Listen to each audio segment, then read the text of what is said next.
Incidents of hate and Islamophobia continue to haunt the Muslim community in Ontario, especially after the horrific attack that left 4 members of the Afdal Muslim family dead in London, Ontario on June 6, 2021. As the province's election day approaches, local Muslim community leaders signed a joint letter to all provincial party leaders to commit to passing the Our London Family Act, or Bill 86, within 100 days of the Ontario election. The Our London Family Act is a model legislation that the National Council of Canadian Muslims had helped draft. It was then later tabled by the leader of the Ontario New Democratic Party, Andrea Horwath. But what it essentially does is it breaks down into 6 key areas that target Islamophobia in its core. The bill outlines several changes, such as a provincial review of hate crimes and hate-motivated incidents, safe zones around religious institutes, and new strategies for Ontario schools to combat all forms of racism.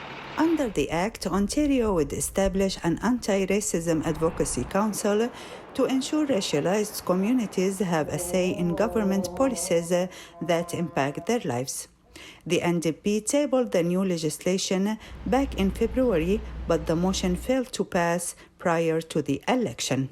Well, we're going to keep pushing. We're going to keep pushing for change throughout the election, and after the election, we will keep pushing for change, and we'll keep advocating for more.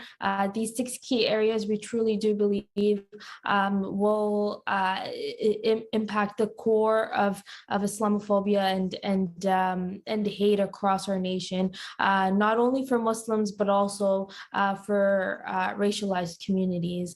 On the night of the vigil after the murder of Afdal family, all 3 government leaders have stepped up and called for immediate action to combat extremism and racism in Canada. So passing of the Our London Family Act will prove that they are committed to the words exchanged that night, in hopes of bringing light to the life of 10-year-old Fayez, the only survivor of the attack on the London family, who opened his eyes that day to see that nothing was the same before that fateful Sunday.